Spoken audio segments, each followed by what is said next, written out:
Let me talk to him. Don't worry, Fred will make him understand. Shaggy, start the car.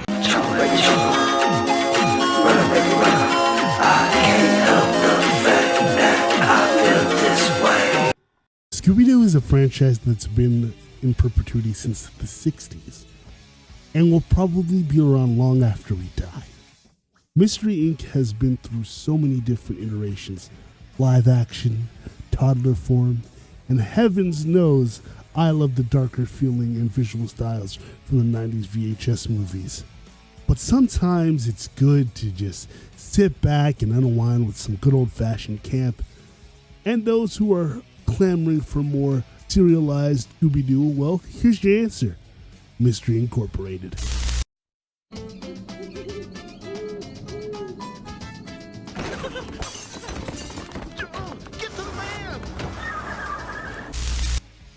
With a runtime of 22 minutes consisting of 52 episodes, preceded by the show Shaggy and Scooby-Doo Get a Clue, and followed by Be Cool Scooby-Doo.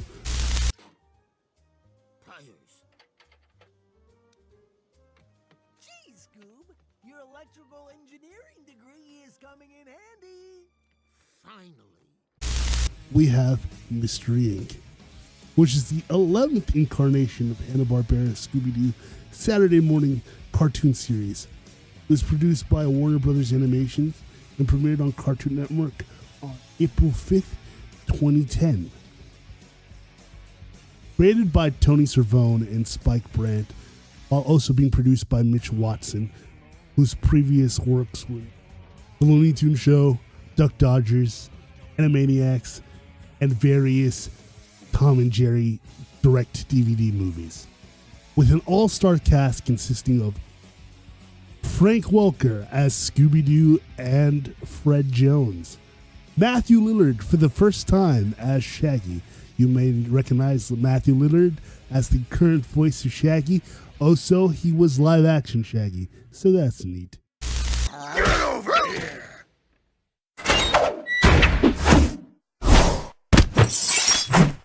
Get over here, man!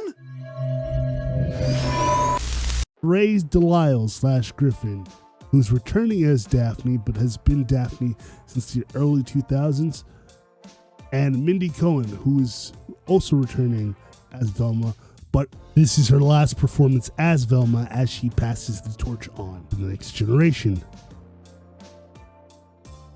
My history with the show is very interesting because at first I found it to be lackluster when it came out, but at the time it came out, I was in high school and a buddy of mine recommended it to me, so I gave it a chance and eventually I got hooked. But now revisiting the show many years later, it's interesting to look at it through the fresh pair of eyes. You pick up on stuff you didn't pick up as a kid, so that's super interesting. This show deviates in a way that most Scooby shows don't. It gives us an inside track on the lives of the gang and the people that occupy their world. We get a good look at their parents, fellow classmates, city officials, and law enforcement. It's through these extra dynamics that we start to see and get a better understanding of how the group the way they do.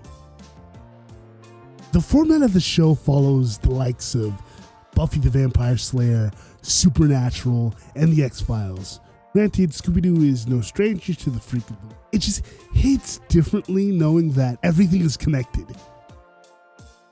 The look of the show was designed by character animator Derek J. Wyatt, known for his work on Ben 10 Omniverse, Transformers Animated, and Teen Titans, just to name a few. The show balances its visual style of bright, saturated colors with gothic visual styles representing the world of monsters and ghouls. Look at that shading, it's so beautiful. The show follows the lives of the Scooby Gang as they live in a small town called Crystal Cove, replacing the previous name of Coolsville. I like Coolsville, but hey, Crystal Cove, there's a reason. I think Coolsville sucks. The town exploits its long history of supernatural sightings for tourism, hiding the truth in the process and putting everyone in danger. which leads to the conflict between the gang, the town, and their parents. While solving the mysteries in Crystal Cove, the gang deals with the unknown character named Mr. E, who tells them they have only begun to uncover the truth behind the curse of Crystal Cove and the case of the previously missing Mystery Incorporated gang. I beg your pardon? I beg your pardon? That's right! The Scooby Gang is not the first gang to use the name Mystery Incorporated in this universe. You see, a long time ago, about 20 years before the show starts, there was a previous gang that went by the name Mystery Incorporated. The members consisted of Brad Childs, the leader, Cassidy Williams, the Velma, Judy Reeves as the Daphne, Professor Pericles, the Scooby of the gang, and Rick Owens, the Shaggy equivalent. These characters become a pivotal part of this entire show, and they are the crux of why most of the terrible things happens in this show. Also, that goddamn bird. Don't trust the goddamn bird. I only trust one goddamn bird, and that's Iago, you son of a bitch. Then who did? I did. The little evil bird in the tree branch. You look at it! Look at it! Look at it! Look at it! Look at it! I want all of you to look at it! Mystery Inc. takes all the tropes that you know and have come to expect with our gang and examines them through a microscope. For a long time, these characters were just the archetypes that they followed. Shaggy and Scooby were the gluttonous cowards, afraid of their own shadow. Velma was the proud know-it-all that would only believe in facts and science, and ended up solving the mystery 9 times out of 10. Brad was the stereotypical leader, and Daphne was the smoke show that would usually get kidnapped. Like, maybe nobody's home. Before the series, a lot of preconceived notions we had for the gang was mostly headcanon until the show finally ripped the band-aid off and gave the people what they wanted. For example, Freddy, the leader, who loves traps, and in the show they did that. They took that and they dialed it to 100. Cat. No, don't! Traps Illustrated? Freddy. I read it for the...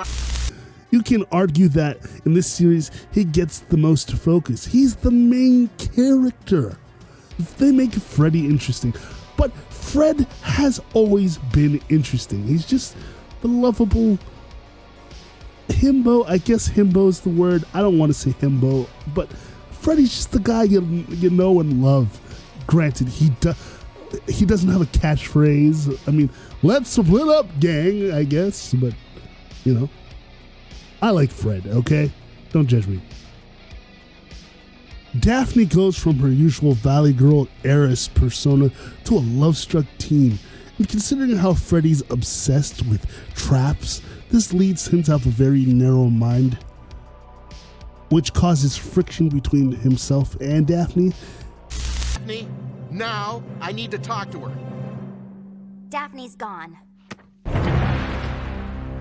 Call me Crush. Darn it, lady, I'm serious. Where is she? This doesn't mean that she's a pushover, however. She eventually gets her unrequited love. And she has plenty of moments where she expresses herself to no avail. But, you know, eventually Fred catches up. Velma, the brainiac of the group, who struggles between her quest for knowledge and discovering the truth, and her love life, giving us the fan-requested pairing of her and Shaggy. But this is ultimately resolved when it comes to find out Velma likes girls, as she forms a relationship with Hot Dog Water, voiced by former live-action Velma herself, Linda Cardellini. God damn! God damn! And for all my younger viewers, you probably recognize that voice as Wendy from Gravity Falls. Also, Velma is kind of the Louis Duck of the show. Very quick-witted, rapid-fire insults. 49er, Charlie the Haunted Robot. And who could forget the terrifying stylings of Space Kook? Not me. Besides, Velma and I are old friends from the science fair circuit. Yeah, sorry about beating you again this year. Band around your wrist. Every time you say the word like, snap it. Hard. But that will hurt. That's the point.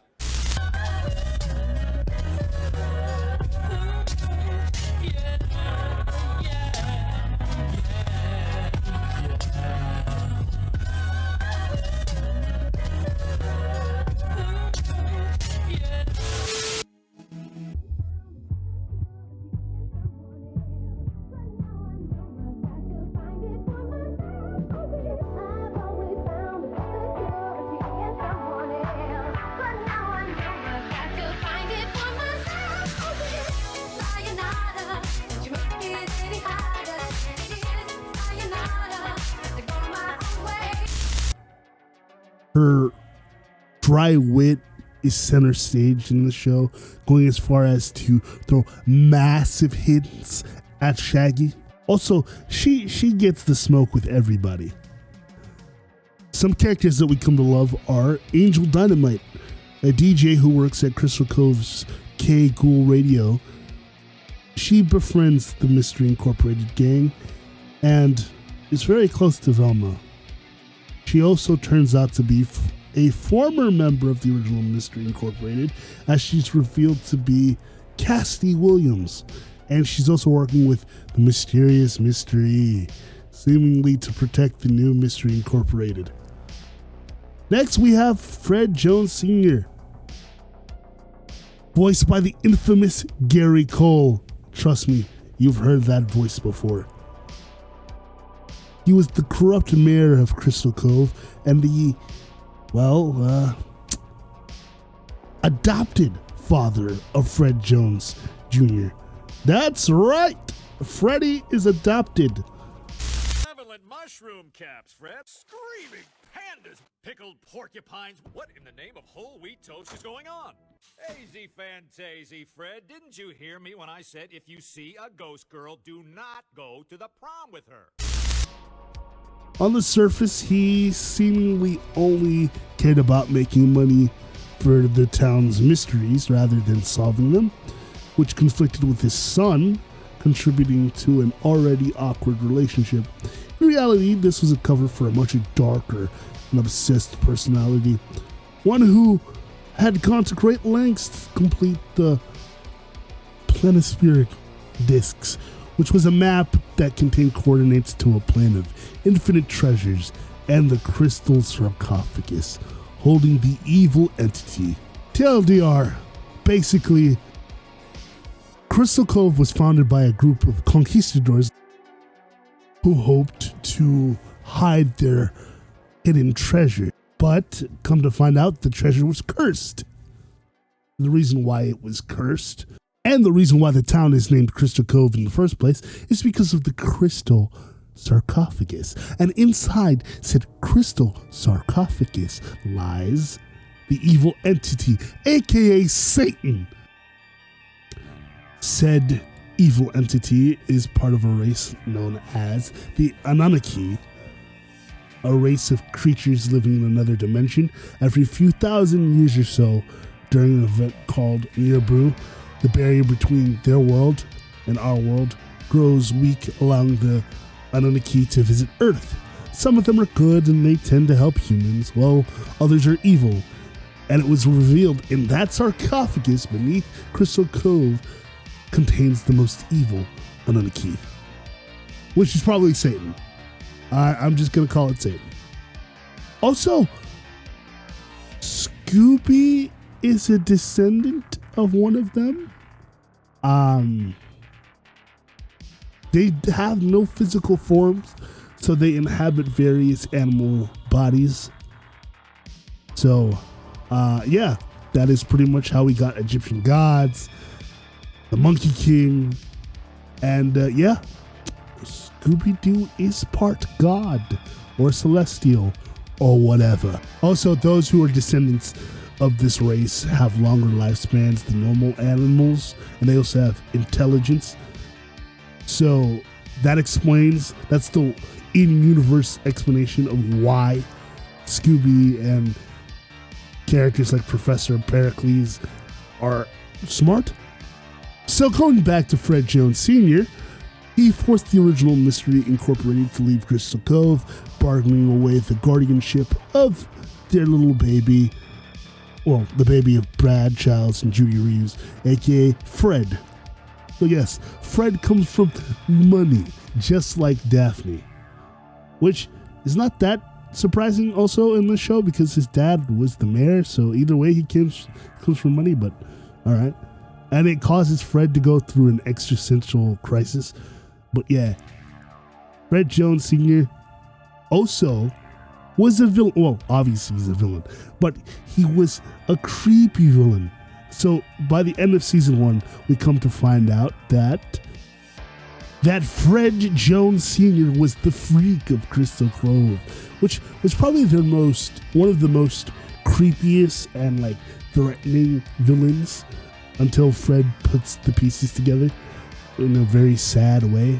Next, we have Sheriff Bronson Stone. What could be so important as to lure Crystal Cove's most famous lawman back from the great beyond? Oh, I don't know. Maybe he's here to actually try and solve some crimes? No, that can't be it. Heck, I've won the Crimey, Crystal Cove's Crime Stopper of the Year award 27 times. There's only one lawman here, and his name is Sheriff Bronson Stone. Which is the Sheriff of Crystal Cove, but his name is actually Sheriff, which came from his mother anticipating him getting the job. He's basically Joe Swanson. He's basically country Joe Swanson, and I love it. Finally, we can talk about him. I want my bird. Hey. Yes. I want my bird. A bird? You want a bird? I want my bird. I can get you a bird. I can get you 10 birds. I want my bird. We got you the bird, pal. This is not my bird. Finally, we have the villain of the series, Professor Pericles. He's a parrot and the former mascot of the original Mystery Incorporated. He's basically what if Scooby went evil and tried to kill the gang, and eventually through his machinations and manipulations of the mystery gang, he ends up becoming the final boss and becomes this Cthulhu-style monster that the teens must fight. So he gets possessed by, Satan and all that. I keep saying Satan. I like the word. Hello, Satan. Anyway, yeah, he's the final boss.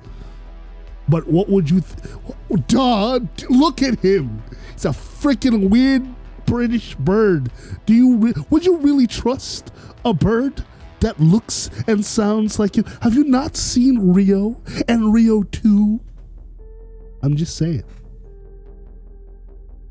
Gilbert Godfrey, he is not. Another aspect of the show that differentiates itself from previous incarnations is that the show has a body count. Like, people die or get hurt or maimed. And yeah, we had stuff like this in Zombie Island and stuff like that, but this don't even get me started on the finale. It's basically a free-for-all for deaths. I mean, obviously, the Scooby Gang eventually, winds back the clock, Deus Ex Machina, and all that other stuff, resets the universe, Flashpoint style. But people die. Also, I'm pretty sure this is the first time the gang gets sexual. Sure, in the past, they've had love interests and they've flirted with people, but the gang is kind of horny. A little bit randy, baby. Do I make you horny, baby? All you care about are swimsuit models. No! Look, I'm a man of substance. Dorky chicks like you turn me on too. It's like the first time all 4 members have gotten jiggy with each other. in some capacity. The show also loves its roots, stemming from Hanna-Barbera itself. We see a ton of references to the company, including crossovers with the likes of Captain Caveman and Jabberjaw. We get references to characters like Flim Flam, Scrappy-Doo, and we get reinventions of classic characters like the Hex Girls and Vincent Van Ghoul, who is not a powerful warlock, no, but is a Vincent Price pastiche like he originally was meant to be. In Velma's Parents Museum, we see a bunch of old Scooby-Doo villains from the past, and we get some fun Easter eggs to past Scooby-Doo characters, like Don Knotts! Remember Don Knotts, everybody? Don Knotts. And former Scooby-Doo alumni come back, including the likes of formerly mentioned Linda Cardellini and Casey Kasem, the original voice of Shaggy, as Shaggy's dad, which is kind of beautiful. The show also takes special care to respect its established continuity and lore, bringing back old villains and lesser established characters to help the gang every now and again. Ironically enough, the show makes references to pop culture, including stuff like horror and sci-fi like Cthulhu and Twin Peaks. Season 1 begins with the looming plot line of the previous Mystery Incorporated calling into revelation that Freddy's dad, aka the mayor, isn't his actual father. Also, the Fred and Daphne romantic relationship fizzles out, and Daphne leaves the gang for a spell, and Shaggy gets sent to military school, where we eventually see his hair slowly evolve and change throughout the couple of episodes. I thought that was like a neat little detail that they added. Season 2 reunites the gang back together after Daphne's departure, and Scooby gets a girlfriend. There you go. And also, Hot Dog Water and Velma. So, positive relationships for everybody except Shaggy, which is probably the most fulfilling relationship in this entire series, fortunately. Wow. Okay. Also, she gets injured, like goddamn. Yeah, but as previously mentioned earlier, the show ends on a Flashpoint New 52 style reboot for the gang, as they pretty much end up defeating the possessed Dr. Pericles. And everybody gets a happy ending. Characters that were previously axed off come back. People who had a miserable life in the previous universe get together. And the gang sets off on an adventure to pretty much become the Scooby Gang that we all know and love. This is a show that I just really want you to go watch. Trust me, take my word on it. Overall, I thought it was a great show. If you agree or disagree, don't forget to like, comment, and subscribe, and hit that notification bell so you know the next time we upload. And thanks for watching.